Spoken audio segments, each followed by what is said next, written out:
Nutrition chapter हम पहले पढ़ चुके हैं, है ना। लाइफ प्रोसेस का न्यूट्रिशन टॉपिक कंप्लीट हो गया। अब हम पढ़ेंगे रेस्पिरेशन। दिख रहा है कि रेस्पिरेशन क्या है? The process of releasing energy from food is called respiration. तो ये फूड जो है वो कैसे आएगा? तो इससे पहले हम लोगों ने पढ़ा था रेस्पिरेशन, वो न्यूट्रिशन। न्यूट्रिशन में क्या होता है, जो आप फूड लिया था आपने, फूड आफ्टर ऑल पूरे प्रोसेस से होने के बाद वो डाइजेस्ट हो जाता है, और डाइजेस्ट होने के बाद आपके बॉडी सेल, जो बॉडी के अंदर सेल्स हैं, उन सेल तक पहुंच जाता है। और इसको पहुंचाता कौन है? आपका आरबीसी। ठीक है, रेड ब्लड सेल, जितने भी आपके न्यूट्रिएंट्स होते हैं उनको बॉडी सेल तक पहुंचा देता है।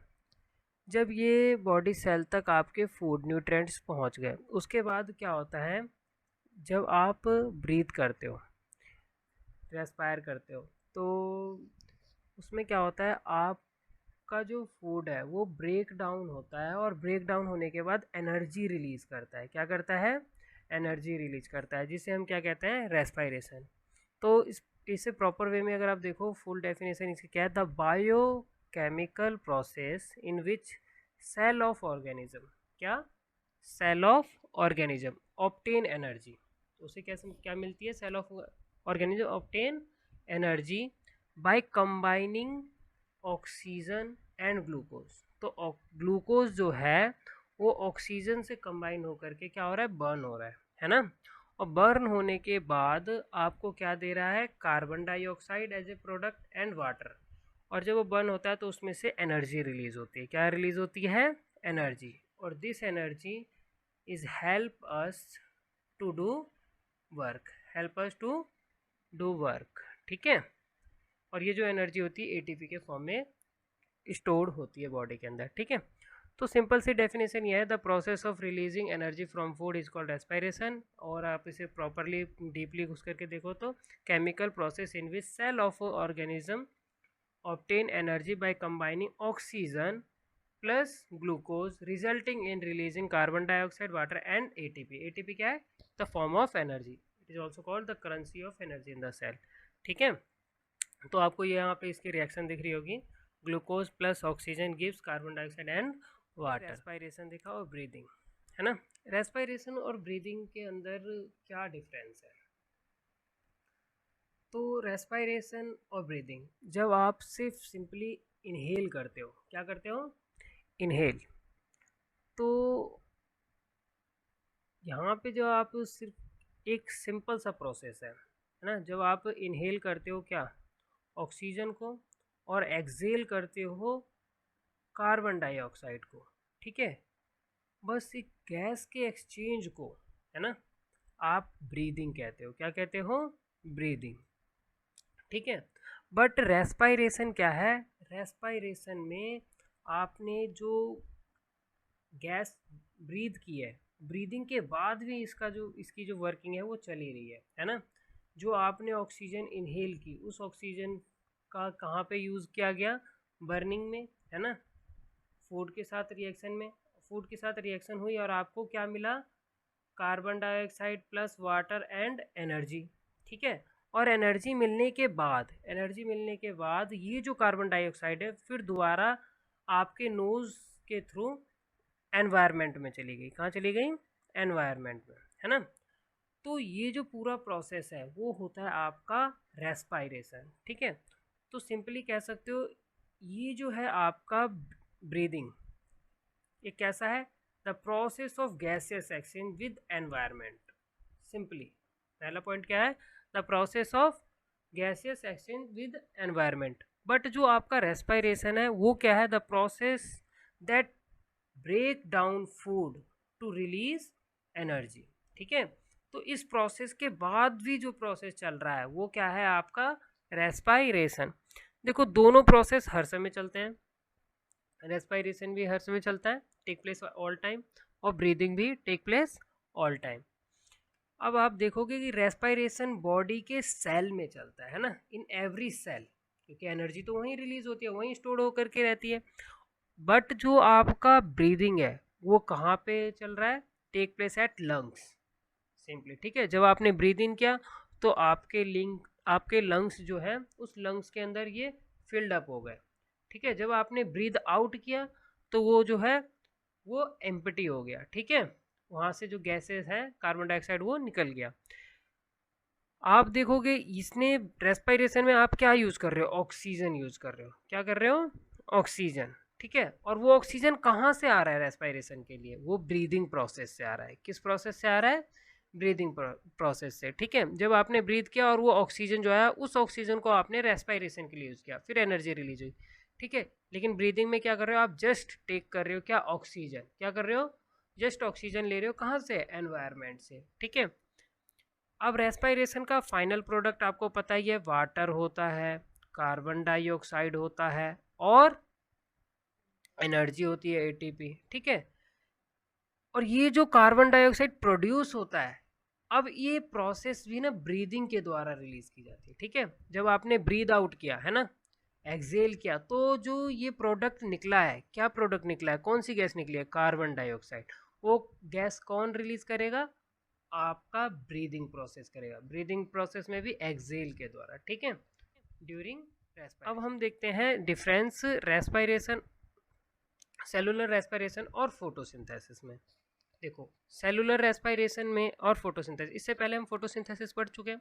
फोटोसिंथेसिस में ये मान लो आपका सन है, क्या है ये, सन, सन से क्या मिलती है, लाइट एनर्जी, है ना, ये आपका सन है और सन से मिल गई इनको लाइट एनर्जी।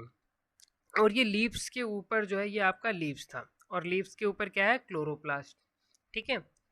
आप क्या लेते थे, जो फोटोसिंथेसिस में यूज क्या होता था, carbon dioxide and water, water roots के थ्रू चला जाता था, किसके थ्रू, रूट्स, और कार्बन डाइऑक्साइड आप एनवायरनमेंट से लेते थे, किससे लेते थे, एनवायरनमेंट से, ठीक है। और कार्बन डाइऑक्साइड और वाटर जो है कहाँ पे आ रहे हैं, लीव्स पे, क्लोरोप्लास्ट, क्लोरोप्लास्ट है ना, और सनलाइट की प्रेजेंस है। फिर क्या होता है, जो आपका ये कार्बन डाइऑक्साइड, वाटर और सनलाइट और क्लोरोफिल की प्रेजेंस में आपका क्या बनता है, फूड, है ना। और क्या फूड प्रेजेंट बनता है बेटा, ग्लूकोज, ठीक है, क्या बनता है, ग्लूकोज। और ये जो ग्लूकोज बनता है वो फ्लोएम के द्वारा, है ना, किसके द्वारा, फ्लोएम के द्वारा प्लांट्स के सारे पार्ट्स तक डिस्ट्रीब्यूट कर दिया जाता है ना। फ्लोएम क्या करता है, डिस्ट्रीब्यूट करता है, ठीक है, क्या करता है, डिस्ट्रीब्यूट, तो इसके सारे पार्ट तक इसे डिस्ट्रीब्यूट कर देता है। और जो ऑक्सीजन निकलती है, ये जो ऑक्सीजन गैस निकलती है, इसे एनवायरनमेंट में रिलीज कर दिया जाता है, ठीक है। अब आप, ये तो पूरा प्रोसेस था आपका फोटोसिंथेसिस का, किसका प्रोसेस था, फोटोसिंथेसिस का। लेकिन आप जब देखोगे, अब आपकी रेस्पिरेशन की बात आती है ना। रेस्पिरेशन में क्या होता है, आप क्या लेते हो, ऑक्सीजन, है ना। तो जब आप रेस्पिरेशन में देखोगे तो रेस्पिरेशन में आप क्या यूज़ करते हो, ऑक्सीजन, है ना। और ये ऑक्सीजन जब आप रेस्पिरेशन करते हो तो बॉडी सेल के अंदर ग्लूकोज प्रेजेंट होता है पहले से ही, कहाँ पे प्रेजेंट होता है, बॉडी सेल्स के अंदर, ठीक है। ये ऑक्सीजन किससे कंबाइन होता है, ग्लूकोज से, है ना। ऑक्सीजन ग्लूकोज से कंबाइन होता है आपके, है ना। और ग्लूकोज से कंबाइन होने के बाद आपको क्या प्रोवाइड करता है, कार्बन डाइऑक्साइड एंड वाटर, है ना, कार्बन डाइऑक्साइड एंड वाटर, और प्लस आपकी जो होती है, प्लस क्या, आपकी एनर्जी एटीपी, ठीक है। तो सिंपली आप देख सकते हो जो आपका फोटोसिंथेसिस है और सेलुलर रेस्पिरेशन है, ये दोनों एक दूसरे के जस्ट अपोजिट है, क्या है, ये दोनों एक दूसरे के जस्ट फोटोसिंथेसिस एंड रेस्पिरेशन में मेनली डिफरेंस कहाँ पे होते हैं, ये फोटोसिंथेसिस क्लोरोप्लास्ट पे होता है ना, और रेस्पिरेशन कहाँ पे होता है, माइटोकॉन्ड्रिया में, ठीक है। कब होता है फोटोसिंथेसिस, आप देखोगे जब सनलाइट प्रेजेंट है तभी होगा, कब होगा, जब सनलाइट प्रेजेंट है, यानी कि मॉर्निंग में ही होगा, कब होगा, सिर्फ मॉर्निंग में। लेकिन रेस्पिरेशन तो ऑल टाइम चलता है, ठीक है। आपने देखा फोटोसिंथेसिस में इनपुट क्या था, इनपुट था कार्बन डाइऑक्साइड एंड वाटर, ठीक है। लेकिन रेस्पिरेशन में इनपुट क्या है बच्चों, ग्लूकोज और ऑक्सीजन। आउटपुट क्या निकल रहा है फोटोसिंथेसिस में, ग्लूकोज एंड ऑक्सीजन, है ना। और रेस्पिरेशन में क्या मिल रहा है, carbon dioxide and water. Energy sources देखते हैं। एनर्जी सोर्सेज देखो, जो फोटोसिंथेसिस कौन से एनर्जी सोर्सेज को यूज करता है, लाइट सोर्सेज को, और ये क्या है, केमिकल बॉन्डिंग्स को। यहाँ पे देखो फोटोसिंथेसिस में एनर्जी स्टोर होती है, क्या होती है, एनर्जी स्टोर होती है। लेकिन आपने अभी रिएक्शन देखा, रेस्पिरेशन में क्या होता है, एनर्जी रिलीज होती है। ठीक है, ये हमारे मेन डिफरेंस है फोटोसिंथेसिस और रेस्पिरेशन। अब आ जाते हैं जो एनर्जी रिलीज होती है, how energy releases during the respiration. तो आपने देखा जो एनर्जी है वो प्रोड्यूस तो हो जाती है ड्यूरिंग रेस्पिरेशन, वो किस फॉर्म में स्टोर होती है, in the form of ATP. ठीक है, वो किस फॉर्म में स्टोर होती है, एटीपी के फॉर्म में, और वो एटीपी के फॉर्म में बॉडी सेल्स में स्टोर हो जाती है। और जब भी हमें इसकी रिक्वायरमेंट होती है, वेन एवर इट रिक्वायर्स, ये एनर्जी क्या होती है, रिलीज होती है ड्यूरिंग रेस्पिरेशन। ठीक है, अब आप देखोगे जो energy released when glucose is broken down during respiration is not directly used. ठीक है, जो भी एनर्जी रिलीज होगी ग्लूकोज के बर्निंग से, ग्लूकोज कब बर्न होगा, ऑक्सीजन के प्रेजेंस में, है ना, ऑक्सीजन के एब्सेंस में भी होता है, वो सारी केसेस देखेंगे। और यहाँ पे एनर्जी निकली, ठीक है, लेकिन ये एनर्जी हम डायरेक्टली यूज नहीं करते। ठीक है, ये एनर्जी पहले फर्स्टली क्या होता है, स्टोर होता है, किस फॉर्म में, एटीपी के फॉर्म में। फर्स्टली ये स्टोर होता है किस फॉर्म में, एटीपी के फॉर्म में, और देन आफ्टर हम इसे यूज करते हैं। ठीक है, एटीपी का मतलब क्या है, एटीपी का मतलब है एडिनोसिन एडिनोसिन ट्राई फॉस्फेट। ठीक है, और एडीपी का क्या मतलब है, जो एडीपी है वो एडिनोसिन डाई फॉस्फेट। ठीक है, इसमें एक पीआई भी आता है, इसे इनऑर्गेनिक फॉस्फेट बोलते हैं, इनऑर्गेनिक फॉस्फेट। ठीक है, अब आप यहाँ पे देखो एटीपी क्या है, ATP is the energy rich organic compound which store biological usable form of energy. ठीक है, यही हमारा एटीपी है, इसी ये क्या करता है, आपका एनर्जी स्टोर करके रखता है। ठीक है, एडिनोसिन ट्राई फॉस्फेट। ठीक है, अब ये जो है इसे हम बोलते हैं universal carrier of chemical energy. ठीक है, ये क्या होता है, यूनिवर्सल कैरियर होता है केमिकल एनर्जी की। इसे हम एनर्जी करेंसी ऑफ सेल के नाम से भी जानते हैं। अब जो भी एनर्जी आपका एटीपी के फॉर्म में रिलीज हुआ है, energy release when ATP is hydrolyse, क्या होता है, जब एटीपी हाइड्रोलाइज होता है, एटीपी के फॉर्म में तो स्टोर हो गया, जब ये हाइड्रोलाइज होगा ना बच्चों, तो हम इसका यूज करेंगे, एनर्जी रिलीज होगा। ठीक है, और फिर वो किस फॉर्म में बन जाएगा, एडीपी और फिर पीआई के फॉर्म में, और फिर जो एनर्जी निकल रही है वो कितनी निकल रही है, 7.3 केल्विन कैलोरी। ये एनर्जी हम यूज करेंगे जैसे जैसे रिक्वायर होगा, है ना। और सपोज करो अब आपका जो एडीपी है और पीआई है, इसका क्या होगा, ये एडीपी और पीआई दोबारा से कंबाइन होकर के किसके फॉर्म में बन जाएगा, एटीपी। अब आप आते हो रेस्पिरेशन के स्टेजेस पे। रेस्पिरेशन देखो दो स्टेजेस होते हैं, एक होता है एक्सटर्नल स्टेजेस और दूसरा होता है इंटरनल। एक्सटर्नल स्टेजेस में देखो क्या होता है, जो एक्सटर्नली वर्क करता है, ब्रीदिंग। तो एक्सटर्नल रेस्पिरेशन को हम क्या कहते हैं, ब्रीदिंग। क्या कहते हैं, ब्रीदिंग। सिंपली देखो एक डिफरेंस तो ये भी हो गया रेस्पिरेशन का, है ना। ब्रीदिंग और रेस्पिरेशन में डिफरेंस क्या है, जो ब्रीदिंग है वो एक्सटर्नल है, क्या है, एक्सटर्नल, और जो इंटरनल रेस्पिरेशन है वो हमारा क्या कहलाता है, सेलुलर रेस्पिरेशन। अब ये जो सेलुलर रेस्पिरेशन होता है दो टाइप के होते हैं, एक एरोबिक और दूसरा एनएरोबिक। ठीक है, एरोबिक और एनारोबिक। सिंपली एरोबिक रेस्पिरेशन होता है प्रेजेंस ऑफ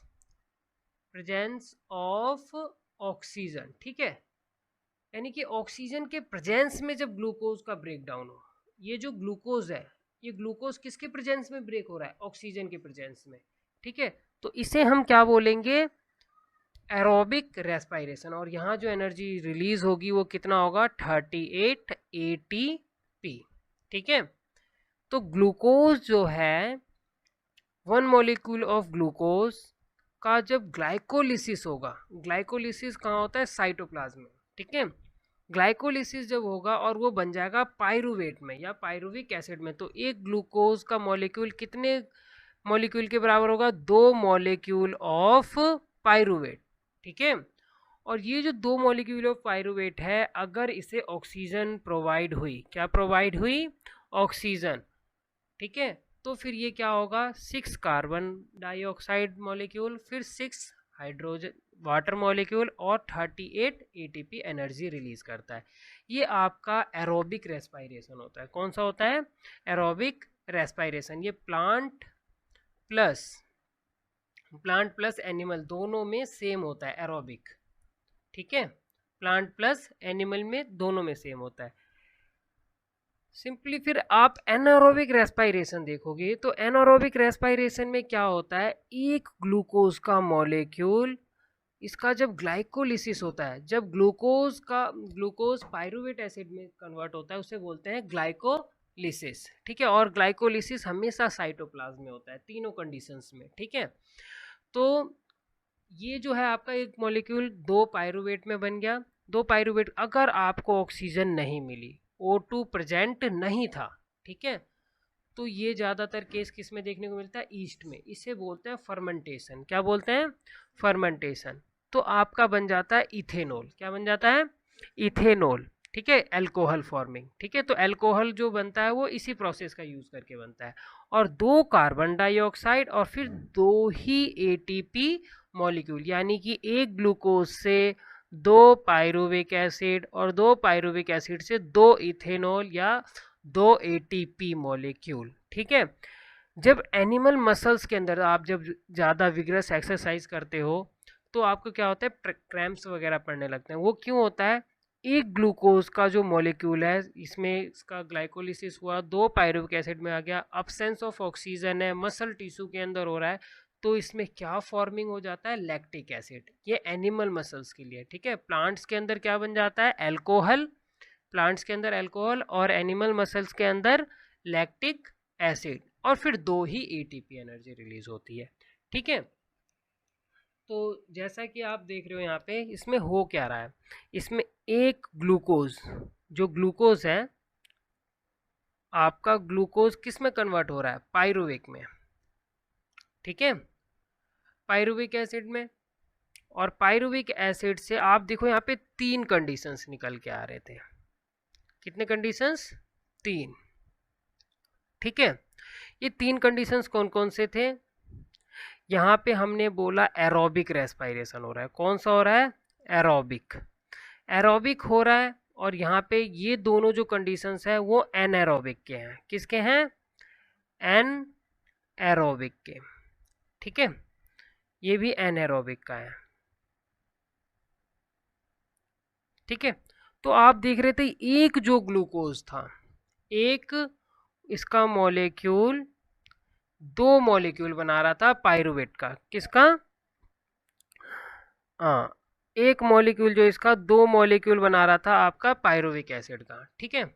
इसके बाद इस प्रोसेस को हम बोल क्या रहे थे, ग्लाइकोलिसिस, ग्लाइकोलिसिस, ठीक है। यहाँ तक तो सब में सेम था। अब एरोबिक की रेस्पिरेशन हो रहा है तो एनिमल प्लस प्लांट दोनों में सेम होगा। क्या होगा same, 6 molecule of carbon dioxide plus 6 molecule H2O plus 38 ATP, ठीक है। लेकिन जब आप इसको एनारोबिक रेस्पिरेशन में आप सिर्फ जब प्लांट्स में देखोगे, किस में देखोगे, प्लांट्स में, ठीक है। तो प्लांट्स में क्या हो रहा है, प्लांट्स के अंदर ये इथेनॉल बना दे रहा है, एल्कोहल, एल्कोहल भी कौन सा, इथेनॉल। और वो कितने, 2 मॉलिक्यूल, ठीक है, plus 2 carbon dioxide and plus 2 ATP, ठीक है। बट अगर आप इसी को आप अपने ह्यूमन मसल्स के अंदर देखोगे तो ह्यूमन मसल्स के अंदर इसका क्या होगा, ये लैक्टिक एसिड फॉर्म कर देगा। क्या फॉर्म कर देगा, लैक्टिक एसिड, ठीक है। और लैक्टिक एसिड फॉर्म करके और प्लस 2 ATP देगा। यही एक ऐसा प्रोसेस है जहाँ पे कार्बन डाइऑक्साइड फॉर्म नहीं होता, ठीक है। ये रिएक्शन याद रखना, ठीक है, क्लियर है। अब देखो आप यहाँ पे इस प्रोसेस को देखो, पायरुविक एसिड का फॉर्मूला है ये। यहाँ पे देखो आप, ये जो ग्रुप है ये ग्रुप है कीटोनिक ग्रुप। कौन सा ग्रुप है ये, कीटोनिक, ठीक है। और ये है कार्बोक्सिलिक ग्रुप, ठीक है। तो पायरुविक एसिड में CH3 CO और कार्बोक्सिलिक, तो कीटो कार्बोक्सिलिक ग्रुप के नाम से जाना जाता है ये पायरुविक एसिड। कौन सा, पायरुविक एसिड। लैक्टिक एसिड में क्या चेंज आता है, बस ये वाला जो बॉन्ड होता है, ये वाला बॉन्ड यहाँ से हट जाता है और यहाँ पे हाइड्रोजन आ जाता है और यहाँ पे क्या आ जाता है बच्चों, एक हाइड्रोजन और, ठीक है। तो वो बन जाता है लैक्टिक एसिड में, ठीक है। आपको पायरुविक एसिड का फॉर्मूला और लैक्टिक एसिड का फॉर्मूला रिवाइज रहना चाहिए, ठीक है। और देखिए इसका डिफरेंस देखते हैं कि क्या डिफरेंस है एरोबिक रेस्पिरेशन में और एनारोबिक रेस्पिरेशन में। एरोबिक रेस्पिरेशन जो होता है, it take place in the presence of oxygen, ये तो आपको पता ही चल गया। एनारोबिक ऑक्सीजन की एब्सेंस होती है। एरोबिक रेस्पिरेशन में क्या होता है, अब ऑक्सीजन मिल रही है तो कंप्लीट कंबंशन होगा ना, पूरी तरह से जलेगा, यानी कि कंप्लीट ऑक्सीडेशन ऑफ ग्लूकोज। इसमें क्या होगा, इनकम्प्लीट ऑक्सीडेशन, ठीक है। आपने देखा एरोबिक रेस्पिरेशन में एंड प्रोडक्ट जो था कार्बन डाइऑक्साइड और वाटर था और प्लस ATP थी। लेकिन बेटा इसमें जो है एंड प्रोडक्ट क्या मिल रहा है आपको, अल्कोहल और लैक्टिक एसिड। अल्कोहल किसके केस में, प्लांट के केस में, और लैक्टिक एसिड एनिमल के केस में। फिर कार्बन डाइऑक्साइड, वो भी सिर्फ किस केस में कार्बन डाइऑक्साइड, आपको प्लांट के केस में मिल रहा था, एनिमल के केस में नहीं, ठीक है। अब यहाँ पे लॉट ऑफ एनर्जी, कितने एनर्जी रिलीज होती है, 38। एनारोबिक में हमेशा 2 ATP ही रिलीज होती है, ठीक है। ये प्लांट्स और एनिमल सेल दोनों में होता है और ये अकर्स करता है एनारोबिक जर्नली मेनली ज़्यादातर किस में होता है, बैक्टीरिया में, ईस्ट में और ह्यूमन मसल्स के अंदर, ठीक है। इसकी रिएक्शन आपने उसमें देख ली है पहले से, ठीक है। और आगे आता है रेस्पिरेशन इन प्लांट्स, ठीक है। अब प्लांट्स कैसे रेस्पिरेशन करता है और उनके अंदर कैसे एनर्जी रिलीज होती है वो सारे देखते हैं, ठीक है। रेस्पिरेशन इन प्लांट पढ़ते हैं। रेस्पिरेशन इन प्लांट में क्या है, जैसे हम लोगों का एक स्पेसिफिक पार्ट है नोज, नोज के द्वारा हम क्या करते हैं, ऑक्सीजन ले लेते हैं, है ना, और फिर वो पूरे हमारे रेस्पिरेटरी ऑर्गन के थ्रू पूरे बॉडी पार्ट्स तक पहुंच जाती है। लेकिन जो प्लांट्स होता है, प्लांट्स के अंदर ऐसा कुछ नहीं होता। प्लांट्स की जो डिफरेंट पार्ट्स होते हैं, जैसा कि आपको दिख रहा है ये रूट्स है, क्या है ये, रूट्स, और यहाँ पे स्टेम दिख रहा है आपको, ये लीव्स दिख रहा है, ठीक है। तो ये प्लांट्स के जितने भी डिफरेंट पार्ट्स होते हैं वो एवरी पार्ट जो होते हैं अलग अलग रेस्पिरेशन करते हैं, ठीक है। तो यहाँ पे आप देखोगे रूट्स कैसे ऑक्सीजन्स को लेता है।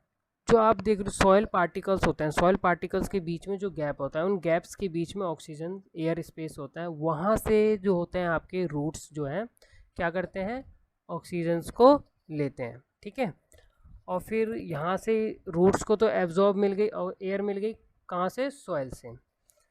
आपने जितने भी ये ग्रीन प्लांट्स देखे उनके स्टेम देखे हैं, स्टेम जितने भी ग्रीन होते हैं, कितने होते हैं, ग्रीन, तो ग्रीन होते हैं तो उसमें उसके अंदर क्या होता है, स्टोमेटा होता है, क्या होता है, स्टोमेटा, तो स्टोमेटा के हेल्प से लेते हैं। लेकिन जितने भी ब्राउन होते हैं, ब्राउनिश होते हैं, ट्रंक टाइप के जितने होते हैं, बड़े बड़े ट्रीज होते हैं, तो उनमें क्या होता है, लेंटिसेल्स, क्या होता है, लेंटिसेल्स। लेंटिसेल्स में स्मॉल ओपनिंग होता है जिसके थ्रू वो ऑक्सीजन्स को इनहेल करते हैं, ठीक है।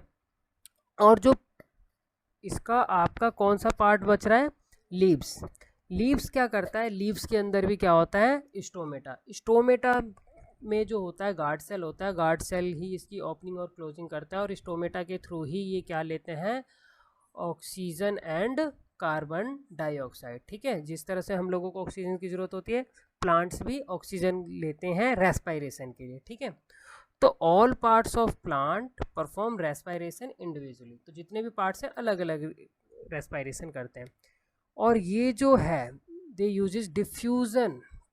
ठीक है, इस प्रोसेस को क्या कहते हैं, डिफ्यूजन प्रोसेस। ठीक है, कोई ऑर्गन नहीं है, कोई एलिमेंट्री प्लांट नहीं है, डिफ्यूजन में होता क्या है, एक जगह से दूसरी जगह फैलना। ठीक है, डिफ्यूजन प्रोसेस से ऑक्सीजन को पूरे बॉडी सेल्स तक अपने पहुंचाते हैं।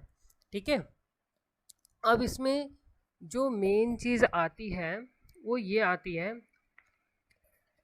रूट्स जो होते हैं, अगर आप ओवर वाटर लॉगिंग कर दो, है ना, वाटर लॉगिंग मतलब आपने बहुत पानी डाल दिया है ना, जब पानी ज़्यादा डाल देते हैं तो रूट्स जो थी अभी कहाँ पे थी, ये रूट्स कहाँ थी, सॉइल्स के अंदर, और सॉइल के अंदर क्या थे, गैप्स, है ना। ये जो गैप्स होते हैं ये गैप्स फिलअप हो जाते हैं, किससे, वाटर से। ये जो गैप है ये वाटर फिल कर देता है, और जब यहाँ पे वाटर्स आ जाएगा, क्या आ जाएगा, वाटर, तो इसके अंदर जो एयर प्रेजेंट थी वो एयर ख़त्म हो जाएगी। ठीक है, और जब एयर ना मिले प्लांट को तो क्या होता है बच्चों, अब एयर नहीं मिला यानी कि ऑक्सीजन तो मिला ही नहीं, तो ऑक्सीजन जब नहीं मिलती प्लांट को तो क्या होता है, एनएरोबिक रेस्पायरेशन देखने को मिलती है। कौन सी रेस्पायरेशन देखने को मिलती है, एनएरोबिक रेस्पायरेशन, जिसकी वजह से इनके यहाँ पे क्या बन जाता है, एल्कोहल, क्या बन जाता है, एल्कोहल। और एल्कोहल बनने की वजह से क्या होता है, एल्कोहल बनने की वजह से ये जो वाटर्स के जड़ें हैं वो गलना शुरू हो जाती है। ठीक है, और फिर उसके बाद ये जो पेड़ होता है आपका, प्लांट जो होता है वो डिस्ट्रॉय हो जाता है। ठीक है, तो ज़्यादा पानी डालने से भी आपके पौधों को ये नुकसान होता है। ठीक है, अब हम देखते हैं जो डे और नाइट वाला कॉन्सेप्ट होता है। जैसा कि आप देख रहे हो यहाँ पे, ये फिगर देखते हैं, ये डे है और ये नाइट है। ठीक है, डे में आप देखोगे, चलो यहाँ पे देखते हैं, अगर डे है तो डे में क्या होता है, आपने देखा प्लांट फोटोसिंथेसिस भी कर रहा है, क्या कर रहा है, फोटोसिंथेसिस, है ना, और रेस्पायरेशन भी कर रहा है ना। डे में तो दोनों प्रोसेस चल रहा है क्योंकि फोटोसिंथेसिस सनलाइट के प्रेजेंस में होता है। जब आपके प्लांट फोटोसिंथेसिस कर रहे हैं तो क्या यूज़ कर रहा है, कार्बन डाइऑक्साइड प्लस वाटर, है ना, और दे क्या रहा है बच्चों आपको, ऑक्सीजन। ठीक है, लेकिन ये इनपुट हो गया इसका और ये आउटपुट हो गया। ठीक है, अब जब रेस्पायरेशन चल रहा है तो ये क्या लेगा, इनपुट क्या होगा इसका, रेस्पायरेशन में ऑक्सीजन लेगा और क्या देगा आपको, कार्बन डाइऑक्साइड। ये कार्बन डाइऑक्साइड जो रेस्पायरेशन के द्वारा निकली है ये प्लांट दोबारा यूज कर लेगा, किसमें, फोटोसिंथेसिस में। तो आफ्टर ऑल आपके पास बच क्या जाएगा, आफ्टर ऑल आपके पास बच जाएगा ऑक्सीजन। यानी कि नेट चेंज जो है ना, नेट गैस एक्सचेंज जो है वो क्या है, नेट गैस एक्सचेंज जो है आपका, वो इनपुट क्या है, इनपुट है आपका क्या, कार्बन डाइऑक्साइड, और आउटपुट क्या है, ऑक्सीजन। ठीक है, ड्यूरिंग डे टाइम में। बट अगर आप इसको नाइट में देखो, कब देखो, नाइट, तो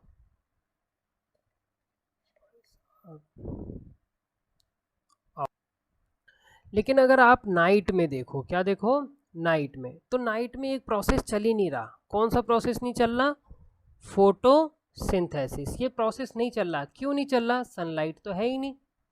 ठीक है, सनलाइट प्रेजेंट ही नहीं है, तो क्या चलेगा, सिर्फ और सिर्फ रेस्पायरेशन। ठीक है, और रेस्पायरेशन जब चलती है बच्चों तो क्या होता है, वो ऑक्सीजन का ही तो यूज़ करते हैं और रिलीज क्या करते हैं, कार्बन डाइऑक्साइड। ठीक है, तो ये आपका नेट गैसेस एक्सचेंज है नाइट के दौरान। ठीक है, तो अब आपको ये फिगर सिंपली समझ में आ रहा होगा। तो आपने देखा जब डे है तो फोटोसिंथेसिस भी हो रही है और रेस्पायरेशन भी चल रहा है। ठीक है, जब नाइट है तो बच्चों क्या हो रहा है, सिर्फ और सिर्फ रेस्पायरेशन। ठीक है, तो net gases exchange, diffuses out का मतलब आउटपुट क्या मिल रहा है आपको, डे में ऑक्सीजन, और इनपुट क्या जाता है कार्बन डाइऑक्साइड, तो डे में ज़्यादा फायदा हमें, ठीक है। और नाइट में क्या होता है बच्चों, कार्बन डाइऑक्साइड, ठीक है, आउटपुट, और इन क्या होता है ऑक्सीजन, ठीक है। अब आप आ जाओ रेस्पायरेशन इन डिफरेंट एनिमल, तो कुछ एनिमल्स में देखते हैं, जैसे आपको ये दिख रहा है फिश, ये क्या है कॉकरोच, और ये अमीवा, और यहाँ पे आपका अर्थवॉर्म। सिंपली इनके जो रेस्पिरेटरी ऑर्गन्स है वही बस पूछा जाता है। तो फिश में जो रेस्पिरेटरी ऑर्गन क्या है बच्चों, गिल्स। कॉकरोच का क्या होता है, स्पेरिकल्स, है ना। अमीवा का क्या होता है, अमीवा डिफ्यूजन के द्वारा लेता है, किसके द्वारा लेता है, डिफ्यूजन, ठीक है। और जो आपका केचुआ है ना, अर्थवॉर्म है, वो स्किन के द्वारा लेता है, ठीक है। आओ देखिए थोड़ा सा डीपली डीपली देखोगे, देखो अमीवा क्या करता है, अमीवा और प्लेनेरिया, है ना। अमीवा और प्लेनेरिया जो है, ये जो होता है ऑक्सीजन लेता है वो सेल मेम्ब्रेन के द्वारा लेता है। जो सेल के जो चारों ओर बाउंड्री होती है उसे क्या बोलते हैं, सेल मेम्ब्रेन या फिर प्लाज्मा मेम्ब्रेन, ठीक है। सेल मेम्ब्रेन और प्लाज्मा मेम्ब्रेन में ये डिफ्यूजन प्रोसेस से ऑक्सीजन को इनहेल करता है, और फिर डिफ्यूजन से ही कार्बन डाइऑक्साइड जो वेस्ट प्रोडक्ट है उसे बाहर निकालता है, ठीक है। समझ में आई बात। अर्थवॉर्म में आ जाओ। अर्थवॉर्म जो होता है इसका कोई रेस्पिरेटरी ऑर्गन नहीं है स्पेशली, ये क्या करते हैं, स्किन जो होती है इसकी, ये स्किन से ही ऑक्सीजन को लेते हैं और कार्बन डाइऑक्साइड को निकालते हैं। तो दो हैं आपके, अर्थवर्म और लीच, ठीक है। थर्ड जो है आपका देखो फिश। फिश में क्या होता है, फिश जो है और या फिर कोई एक्वेटिक एनिमल्स हैं, इनका जो रेट ऑफ ब्रीदिंग होता है हमारे टेरेस्ट्रियल टेरेस्ट्रियल जो लैंड पे रहते हैं एनिमल उनसे ज़्यादा होता है। उनसे ज़्यादा क्यों होता है, क्योंकि ऑक्सीजन जो है वो एयर के मुकाबले वाटर में कम होती है ना, वाटर में कम होता है, इसलिए ये मैक्सिमम ब्रीदिंग करते हैं जिससे कि मैक्सिमम इनको क्या मिल सके, ऑक्सीजन, ठीक है। अब आप देखो तो ये लेते कैसे हैं, ये गिल्स की हेल्प से, है ना। गिल्स जो होता है इनका एक रेस्पिरेटरी ऑर्गन होता है जो वाटर में से ऑक्सीजन को सेपरेट कर देता है, और फिर यही गिल्स की हेल्प से ये कार्बन डाइऑक्साइड को रिलीज़ कर देते हैं। कुछ इंसेक्ट्स जैसे कि आपके grass hopper, cockroach, mosquito, house fly, है ना, इन सब के अंदर एक स्पेशल टाइप का बॉडी पार्ट होता है, इसे बोलते हैं स्पेरिकल्स। ये आपको दिख रहा होगा इस टाइप के जो होते हैं, है ना। ये स्पेरिकल्स के थ्रू, है ना, इनका जो रेस्पिरेटरी ऑर्गन है स्पेरिकल्स के थ्रू ऑक्सीजन्स को लेते हैं और इसी के थ्रू कार्बन डाइऑक्साइड को आउटपुट करते हैं, ठीक है। क्लियर। रेस्पिरेशन इन ह्यूमन पढ़ते हैं, ठीक है। सबसे पहले तो हम जितने भी ऑर्गन्स यूज़ होते हैं रेस्पिरेशन में उसको देख लेते हैं। जैसा कि रेस्पिरेशन के जर्नल सारे टॉपिक पहले क्लियर हो चुका है। रेस्पिरेशन इन ह्यूमन में जैसा आप देखते हो कि पहले नोज़ के द्वारा आप क्या करते हो, एयर को ब्रीथ करते हो। किसको ब्रीथ करते हो, एयर को। और वो एयर जो होता है उसमें सारी गैसें मिक्सचर होती हैं, ऑक्सीजन, कार्बन डाइऑक्साइड, सब कुछ। ये जो एयर होता है जब आपके नोज़ के द्वारा एंटर करते हैं, इसमें एयर में डस्ट पार्टिकल्स भी होते हैं। क्या होते हैं, डस्ट पार्टिकल्स। ये जो डस्ट पार्टिकल्स होते हैं उसको रिमूव करने का जो वर्क करता है आपके नोज़ में जो हेयर्स होते हैं ना, नोज़ के अंदर जो हेयर होते हैं उन हेयर का वर्क क्या होता है, इन डस्ट पार्टिकल्स को आपके रेस्पिरेटरी सिस्टम के अंदर एंटर करने से रोकता है, ठीक है। उसकी एंट्री रोकता है, किनकी, डस्ट पार्टिकल्स की, ठीक है। जो डस्ट पार्टिकल और जो मोटे मोटे पार्टिकल्स होते हैं उनको रोकता है कौन, नोज़ के अंदर जो हेयर प्रेजेंट होते हैं। इसके बाद जो एयर है वो नोज़ के बाद किस में चला जाता है, नसल कैविटी में।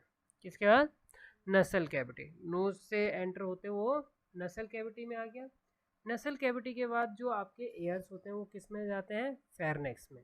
किस में आते हैं, फेरनेक्स में। फेरनेक्स एक ऐसी जगह पे है जहाँ पे, ये एक ऐसी जगह है जहाँ पे, रुक जाओ मैं इसे पेन ले लूँ दूसरा। फेरनेक्स एक ऐसी जगह है जहाँ पे फूड प्लस एयर दोनों प्रेजेंट होते हैं, ठीक है। जो आप खाते हो वो, ठीक है, और दूसरा जो आपने एयर ब्रीथ की, ये एक ऐसी जगह पे दोनों जहाँ पे मिलते हैं। इसके बाद जो फूड होता है, फूड किस में चला जाता है, फूड पाइप में। किस में, फूड जो चला जाता है वो फूड पाइप में। किस में जाता है, फूड पाइप में, ठीक है। फिर जो है और जो आपका एयर है वो विंड पाइप में आता है। विंड पाइप में जो आपको सबसे पहला टॉपिक मिलेगा वो क्या मिलेगा, लैरिक्स। ठीक है, ये लैरिंक्स जो है, इस लैरिंक्स को वॉइस बॉक्स भी कहते हैं। क्या बोलते हैं, वॉइस बॉक्स। ठीक है, कि जो वॉइस जनरेट होती है वो इसी से जनरेट होती है। ठीक है, लैरिंक्स से। लैरिंक्स से आने के बाद जो आपका विंड है वो किस में चला गया, ट्रैकिया में। ये जो लंबी सी पाइप दिख रही है इसमें किस में चला गया, ट्रैकिया। ये ट्रैकिया हमेशा ओपन रहता है ऑल टाइम। वो क्यों रहता है ओपन, क्योंकि ये सपोर्टेड होते हैं कार्टिलेज से। किससे सपोर्टेड होते हैं, कार्टिलेज से। ठीक है, तो ये जो ट्रैकिया है किससे सपोर्टेड होते हैं, कार्टिलेज से। कार्टिलेज है, इन्हें सपोर्ट देते, सपोर्टिव रहते हैं, जिससे ये कभी भी बंद नहीं होते, कोलैप्स नहीं होते, हमेशा ओपन रहते हैं कार्टिलेज की वजह से। किसकी वजह से, कार्टिलेज की वजह से। अब ये जो ट्रैकिया है, ट्रैकिया फर्दर दो पार्ट्स में डिवाइड हो जाता है। किस में डिवाइड होता है, दो पार्ट्स में। ठीक है, इन दो पार्ट्स, जैसे ट्रैकिया दो पार्ट्स में डिवाइड हुआ, उन दो पार्ट्स को बोलते हैं ब्रोंकाइज। क्या बोलते हैं, ब्रोंकाइज। ठीक है, अब ये जो है ब्रोंकाइज में डिवाइड हो गए। ये ब्रोंकाइज जो होते हैं, ब्रोंकाइज किस में एंटर कर जाते हैं, लंग्स में। किसके अंदर एंटर करते हैं, लंग्स के अंदर। ठीक है, और लंग्स के अंदर एंटर करने के बाद तो ब्रोंकाइज पे थे। अब ये ब्रोंकाइज जो होते हैं, ये जो आपको रेड पार्ट दिख रहा है, क्या दिख रहा है, जो आपको रेड पार्ट दिख रहा है, ये रेड पार्ट जो है, इस रेड पार्ट में आपके दोनों ब्रोंकाइज जो होते हैं वो एंटर कर जाते हैं। ठीक है, समझे बात। और ये जो रेड पार्ट दिख रहा है, ये जो रेड सा दिख रहा है, इसे बोलते हैं लंग्स। क्या बोलते हैं, लंग्स। ठीक है, इसे क्या बोलते हैं, लंग्स। ठीक है, ये क्या है आपका, लंग्स। ये दोनों जो है, अब इन लंग्स के अंदर ये जो ब्रोंकाइज है फर्दर डिवाइड हो जाते हैं। ठीक है, समझ में बात, उसे अभी अभी डीपली पढ़ेंगे। और ये जो आपका लंग्स है वो किससे सपोर्टेड होता है, डायफ्राम से। किससे सपोर्टेड होता है, डायफ्राम से। और ये जो आपके ब्रोंकाइज से फर्दर डिवाइडेड होता है, मैंने बताया फर्दर डिवाइड होने के बाद ब्रोंक्लीज, ब्रोंक्लीज के बाद वो किस में डिवाइड हो जाएंगे, एलोवलीज में। ठीक है, और लंग्स किससे सपोर्टेड है, डायफ्राम से। ठीक है, और ये जो लंग्स है ये आपके चेस्ट कैविटी के अंदर होते हैं, जो आपके चेस्ट वाली हड्डियाँ होती है उसके अंदर होते हैं, और उसे बोलते हैं चेस्ट कैविटी या फिर थोरैक कैविटी। ठीक है, उसे भी अभी डीपली पढ़ेंगे। तो आप पहले बस ये ऑर्गन्स देखो कौन कौन से आ रहे थे। पहले नोज, पहले क्या आ रहा था, नोज। नोज के बाद नसल कैविटी, नसल कैविटी के बाद क्या आ रहे थे, फेरनेक्स। फेरनेक्स के बाद लेरिक्स, लेरिक्स के बाद आपके आ रहे थे ट्रैकिया। ट्रैकिया फिर डिवाइड हो जा रहा था किसमें बच्चों, ट्रैकिया किस में डिवाइड हो जा रहा था, ब्रोंकस, ब्रोंकाइज में। ठीक है, ब्रोंकाइज जो है फर्दर डिवाइड हो जाएगा आपका ब्रोंक्लीज में। ठीक है, और उसके एंड्स में होगा एलोवली।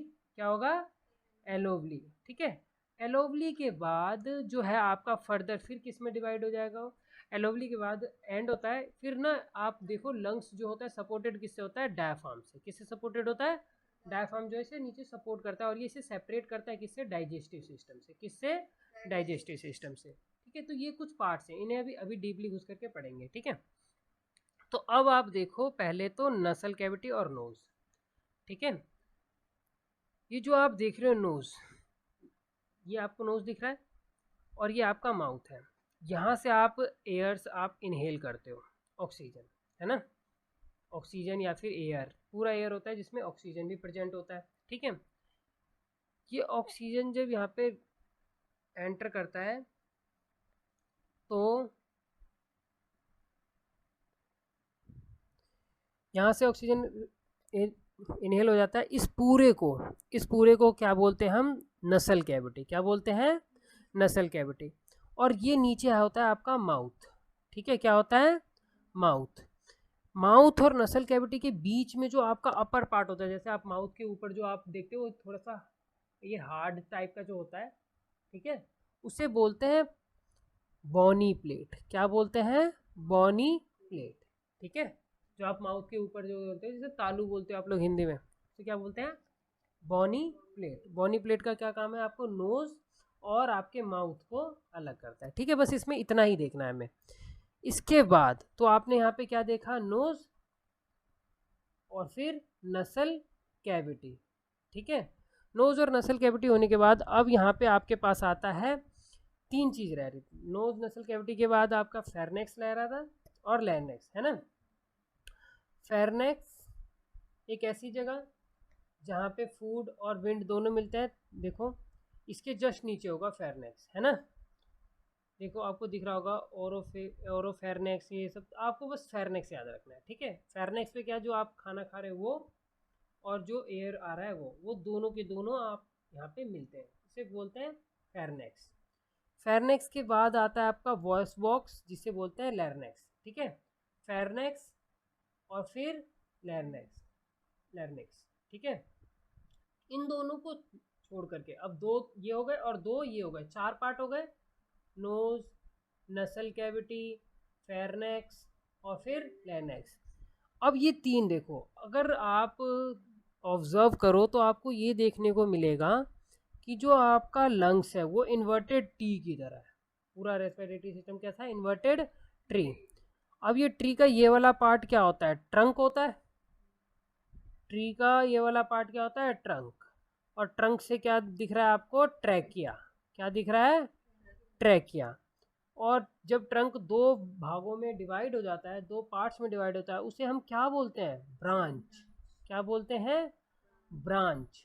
ब्रांच से क्या मिल रहा है आपको, ब्रोंकाइज। क्या मिल रहा है, ब्रोंकाइज। फिर ये ब्रोंकाइज भी किस देख रहे हो, ब्रोंकाइज किसके अंदर घुस गए थे, लंग्स के अंदर घुस गए थे, है ना। और लंग्स और आपको यहाँ पे ये कैसा दिख रहा है, ग्रीन ग्रीन, इसे क्या बोलते हैं, लीव्स। लीव्स ही तो है, लीव्स का मतलब पत्ता, है ना। और ये लीव्स किसको रिप्रेजेंट कर रहा है, आपके लंग्स को। किसको रिप्रेजेंट कर रहा है, लंग्स को, ठीक है। तो तीन ये मिल गए आपको, ठीक है। तो इसमें तीन और आ गए, क्या, ट्रैकिया, ब्रोंकाइज और फिर लंग्स, ठीक है। समझ में बात। और लंग्स किससे सपोर्टेड होता है बच्चों, लंग्स जो होता है वो सपोर्टेड होता है डायफ्राम से, ठीक है। और डायफ्राम देखें, लंग्स किससे सपोर्टेड होता है, डायफ्राम से, ठीक है। ये है डायफ्राम। आपको डायफ्राम एक्चुअली इस तरह का देखने को मिलेगा, ये पैरासूट की तरह होता है। इसका स्ट्रक्चर कैसा होता है, पैरासूट की तरह, ठीक है। दिख रहा है ना आपको, कैसा देखने को मिलता है, ये पैरासूट की तरह, ठीक है। ये लंग्स को नीचे से सपोर्ट करते हैं और इसको सेपरेट करता है। ये इसका वर्क क्या है, देखो ये क्या कर रहा है, सेपरेट कर रहा है। क्या कर रहा है, सेपरेट कर रहा है, किसको, आपके लंग्स को डाइजेस्टिव सिस्टम से। नीचे कौन सा सिस्टम आ जाता है, पूरा डाइजेस्टिव सिस्टम, ठीक है। तो पूरा डाइजेस्टिव सिस्टम से जो सेपरेट कर रहा है वो कौन है, डायफ्राम, ठीक है। अब आप अगर देखो तो आपको देखने को मिलेगा जो आपका लंग्स है, वो लंग्स किसके अंदर है। लंग्स जो है आपको मैंने बताया, लंग्स ये रिब्स केज जो बना हुआ है, केज टाइप का जो स्ट्रक्चर दिख रहा है, इसके अंदर होता है। इसको बोलते क्या है, चेस्ट कैविटी। क्या बोलते हैं, चेस्ट कैविटी, ठीक है। तो चेस्ट कैविटी के अंदर क्या होता है, आपका लंग्स होता है। क्या होता है, लंग्स, ठीक है। अब सिर्फ चेस्ट कैविटी के अंदर लंग्स होगा तो फिर उस पर फ्रिक्शंस पड़ेगी, है ना। तो ये भी एक फर्दर डिवाइडेड होता है, लंग्स को कवर अप होता है। लंग्स किससे कवर अप होता है, इन प्लूरा से। किससे, तो मान लो ये आपका जब लंग्स है तो लंग्स के ऊपर की जो लेयर है वो कौन सी होगी, प्लूरा।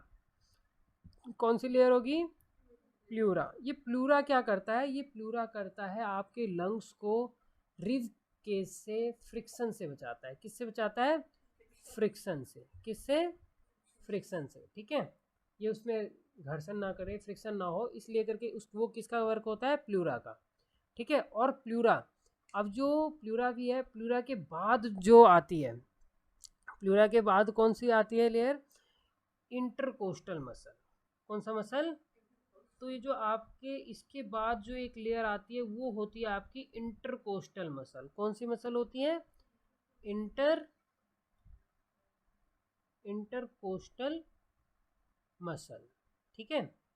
तो इंटरकोस्टल मसल्स आते हैं। तो आपने देखा पहले क्या, लंग्स, लंग्स के बाद क्या, प्लूरा, प्लूरा के बाद क्या, इंटरकोस्टल मसल्स। तो ये तीनों चीज आपके चेस्ट कैविटी में मिल गई। फिर इसके बाद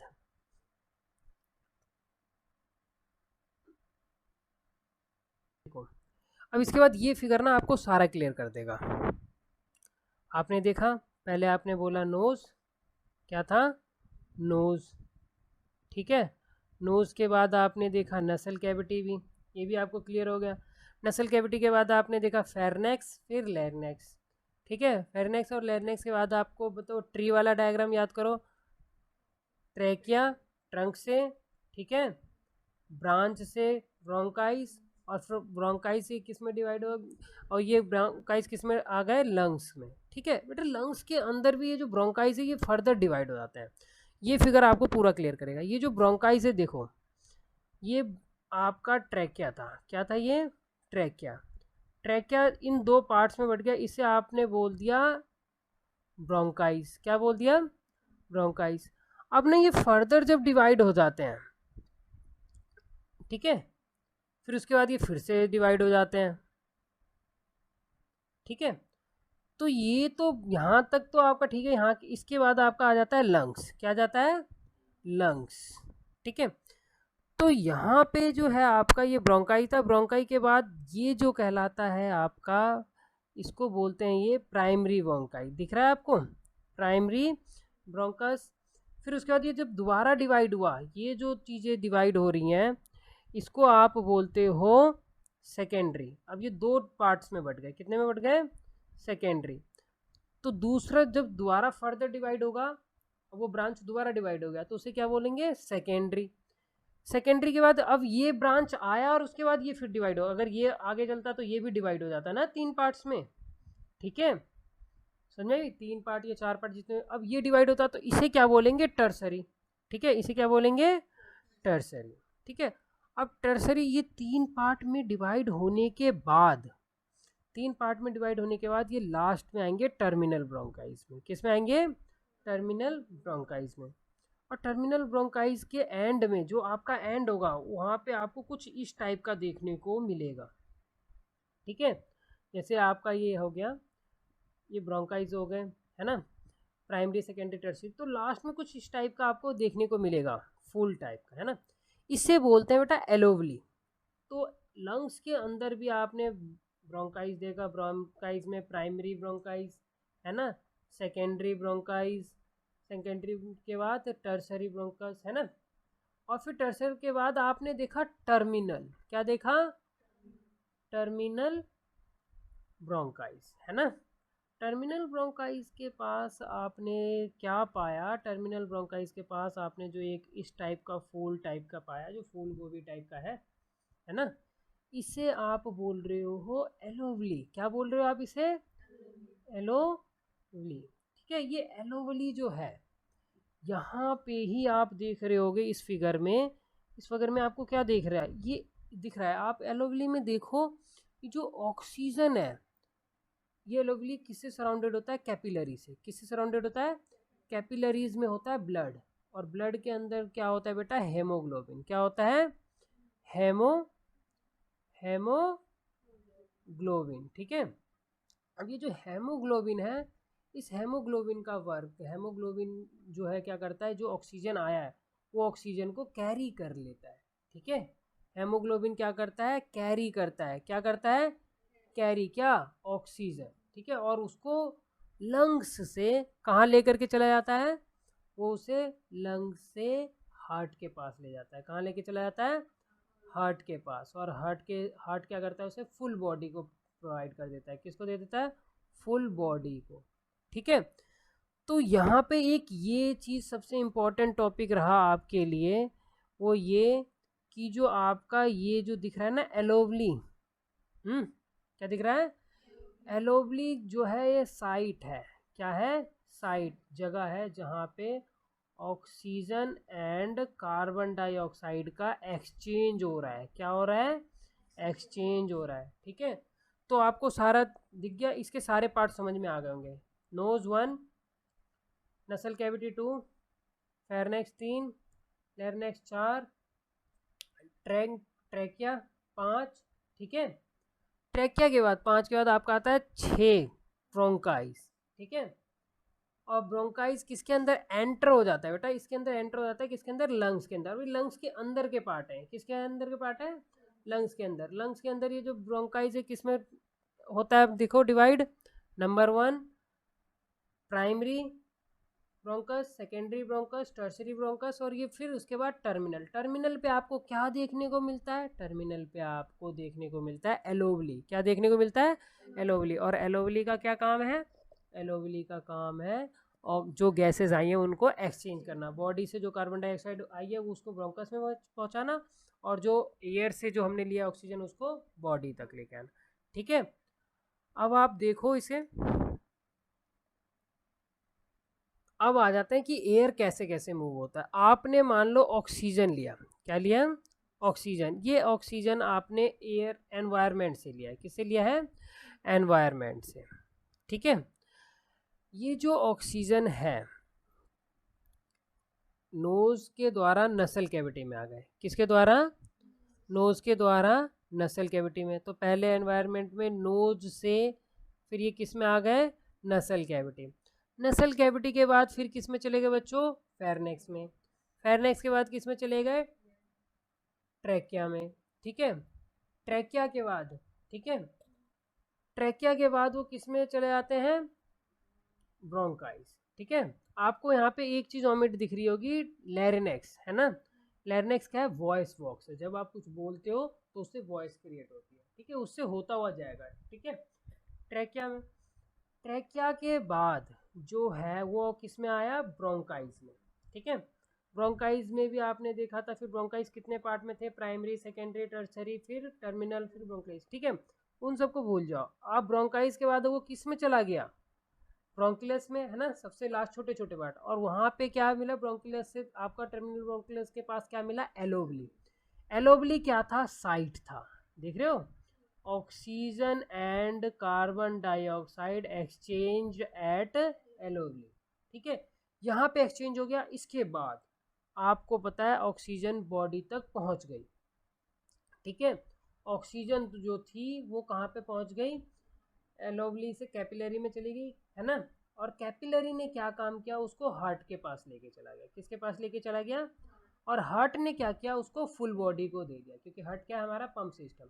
ठीक है, वहाँ पे जो कार्बन डाइऑक्साइड थी, अब वो उसको क्या करेगा, वापस लेकर के जाएगा। जैसे एनवायरनमेंट से लिया था ना आपने, तो जो कार्बन डाइऑक्साइड था वो क्या, कार्बन डाइऑक्साइड, अब वो दोबारा आएगा ब्रोंकाइज में। अब क्या आ रहा है, कार्बन डाइऑक्साइड। ठीक है, अभी तक क्या आ रहा था, ऑक्सीजन, अब जा रहा है कार्बन डाइऑक्साइड। कार्बन डाइऑक्साइड ब्रोंकुलस, बिल्कुल उल्टा चल रहा है, ब्रोंकुलस से फिर ब्रोंकाइज, ब्रोंकाइज से फिर ट्रैकिया, ट्रैकिया से फिर फेरनेक्स, फेरनेक्स से नसल कैविटी, और फिर नोज के द्वारा आप उसे एनवायरनमेंट में वापस छोड़ दोगे, किसको, कार्बन डाइऑक्साइड को। ठीक है, तो ये पूरा आपका रेस्पायरेशन का प्रोसेस है। ठीक है, अब देखो इसके इफेक्ट क्या होते हैं जब आप रेस्पायर करते हो। यहाँ देखो, जब आप इनहेल करते हो, क्या करते हो, इनहेल करते हो, तो इनहेल करने पे क्या होता है, आप एयर को ब्रीथ कर रहे हो, एयर ब्रीथ कर रहे हो, तो आपका जो चेस्ट कैविटी है वो क्या होगा, बड़ा होगा, है ना, और ये फैलेगा, तो ये जो आपका डायफ्राम है वो नीचे की ओर आ जाएगा, इधर की ओर आएगा। तो आप बस यहाँ पे देखो डायफ्राम में क्या इफेक्ट हो रहा है, डायफ्राम में क्या इफेक्ट हो रहा है। ठीक है, सॉरी गलत लिख दिया मैंने इसे। डायफ्राम में जो इफेक्ट हो रहा है वो क्या हो रहा है, आपने जैसे इनहेल किया, क्या किया, इनहेल किया, तो वो फ्लैट हो गया, पैरासूट के टाइप का था ना, वो कैसा हो गया, फ्लैट, बिल्कुल कैसा हो गया, फ्लैट। तो फ्लैट हुआ तो कॉन्ट्रैक्ट हो गया, कैसा हो गया, कॉन्ट्रैक्ट, सिकुड़ा ना। लेकिन जब आप एक्सेल करोगे, क्या करोगे, एक्सेल, तो आपका डायफ्राम कैसा होगा, तब आपका डायफ्राम नॉर्मल साइज में आ जाएगा, है ना, सेम साइज में आ जाएगा। और ज़्यादा फ्लैट करोगे तो फिर वो क्या होगा, एक्सपेंड हो जाएगा, है ना, क्या होगा, एक्सपेंड, या फिर आपका नॉर्मल, जो नॉर्मल साइज है उसमें आ जाएगा। ठीक है, अगर आपने कुछ नहीं किया, जो एक्सेल किया। यहाँ से बस आप इस डायफ्राम की कंडीशन को समझो, किसकी कंडीशन को समझो, डायफ्राम। दूसरा, ये तो डायफ्राम पे रहा, किसका इफेक्ट था ये, डायफ्राम। अब देखो, जब आपको डायफ्राम की बात रही, अब अगर आपसे देखा जाए तो डायफ्राम के बाद देखो जरा रिब्स पे देखो, है ना, किसको, रिब्स। रिब्स का क्या होगा, जब आप इनहेल कर रहे हो तो रिब्स क्या कर रही हैं, फैल रही हैं। क्या हो रही हैं, रिब्स क्या कर रही हैं, फैल रही है और बाहर की ओर आ रही है। रिब्स इनहेल के कंडीशन में, किस कंडीशन में, इनहेल के कंडीशन में आउटवर्ड आ रही है। कहाँ आ रही है, आउटवर्ड। कहाँ आ रही है, आउटवर्ड, मूव कर रही है बाहर की ओर, ठीक है। लेकिन बेटा एक्सेल की कंडीशन में कहाँ जाएगी ये, एक्सेल की कंडीशन में वो अंदर की ओर चली जाएगी, है ना। जब आप रिलैक्स होगे, जब आप सांस छोड़ोगे तो वो कहाँ चली जाएगी, रिलैक्स हो जाएगी, ठीक है, या फिर इनवर्ड चली जाएगी, ठीक है। समझ में आ रही बात। अब दो चीज हो गई, डायफ्राम पे क्या इफेक्ट हो रहा है और दूसरा रिब्स पे क्या इफेक्ट हो रहा है ना। थर्ड देखो, मैंने तुम्हें बताया था एक इंटरकोस्टल मसल, है ना। इसे देखो, डायफ्राम क्या हो रहा है, अब यहाँ पे देखो, जब आपने इनहेल किया डायफ्राम क्या हो गया, कॉन्ट्रैक्ट और फ्लैटन, है ना। चेस्ट कैविटी क्या होगी बच्चों, चेस्ट कैविटी डाउनवर्ड आई, है ना। चेस्ट कैविटी जब आपने इनहेल किया तो चेस्ट कैविटी डाउनवर्ड आई या फिर आउटवर्ड आई, है ना। जब आप इनहेल करोगे तो चेस्ट कैविटी बाहर की ओर आ जाएगी, है ना। और ये नेगेटिव प्रेशर क्रिएट करेगा और जगह प्रोवाइड करेगा ना, ज़्यादा से ज़्यादा जगह प्रोवाइड करेगा, जिससे जो एयर है वो तेज़ी से आपके लंग्स के अंदर फिल हो जाए। क्या हो जाए, लंग्स के अंदर फिल हो जाए, क्या, एयर, ठीक है। अब आप जब एक्सेल करोगे तो डायफ्राम रिलैक्स हो जाएगा। अब उसका जो प्रेशर पड़ेगा फिर क्या होगा, volume of chest cavity decrease हो जाएगी, है ना। एयर निकल गई, वॉल्यूम डिक्रीज हो गया। अब लंग्स जो है वो प्रेशर डालेगा, लंग्स क्या करेगा, प्रेशर डालेगा, जिससे कि जो एयर है वो बाहर निकल पाए। कौन सी एयर, कार्बन डाइऑक्साइड, ठीक है। समझ आई बात। इसमें एक चीज रह रहा है आपका इंटरकोस्टल मसल, क्या रह रहा है, इंटरकोस्टल मसल। जब आप मान लो ये रिवकेज है, क्या है ये, रिवकेज, और ये आपका लंग्स है, ये लंग्स है ना, और ये रिवकेज है, ये क्या है, रिवकेज, जिसे आप, जो आपका स्केलेटन है। जब आप एक्सेल करोगे, क्या करोगे, सॉरी इनहेल करोगे तो ये फूल जाएगा, है ना, एक्सपेंड होगा। और यहाँ पे होता है आपका इंटरकोस्टल मसल, क्या होता है, इंटरकोस्टल मसल, वो क्या होगा, वो प्रेस होगा, वो क्या होगा, वो प्रेस होगा। और प्रेस होने की वजह से क्या होगा, कॉन्ट्रैक्ट ही तो हो रहा है, वो क्या हो रहा है, कॉन्ट्रैक्ट हो रहा है, ठीक है। तो यहाँ पे आपका फाइनल डिसीजन क्या निकला, जब आप इनहेल कर रहे हो बच्चों तो इंटरकोस्टल मसल कॉन्ट्रैक्ट हो जाएगा, क्या हो जाएगा, समझ में आ रहा है। इंटरकोस्टल मसल कॉन्ट्रैक्ट क्यों होगा, आपका लीवर जो, सॉरी आप लीवर बोल रहा हूँ मैं, लंग्स जो होगा वो एक्सपेंड होगा और रिवर केज पे प्रेशर पड़ जाएगा ना, रिवर केज और लंग्स के बीच में दबेगा। दूसरा रिव केज क्या होगा, मूव करेगा बाहर की ओर, है ना, फॉरवर्ड, आगे की ओर। डायफ्राम क्या होगा, फ्लैट हो जाएगा, है ना, नीचे की ओर और फ्लैट, नीचे की ओर और फ्लैट, क्योंकि पैरासूट के टाइप का था। थोराइक कैविटी या फिर जिसे आप चेस्ट कैविटी बोलते हो वो एक्सपेंड होगा, जिससे कि ज़्यादा से ज़्यादा एयर उसके अंदर आ सके, है ना। Air in the thoracic cavity decreases, air in the thoracic cavity decreases, और उसके बाद air rushed into the lungs, ठीक है। कैविटी में तो डिक्रीज हो जाएगा और लंग्स के अंदर मैक्सिमम फिलअप हो जाएगा, क्लियर है। और इसी का उल्टा जब आप करोगे, एंड वाइस वर्सा का मतलब होता है इसी का जस्ट उल्टा, जब आप एक्सेल करोगे, क्या करोगे, एक्सेल करोगे, ठीक है, डन। ये था आपका आज का टॉपिक पूरा, रेस्पिरेशन इन ह्यूमन।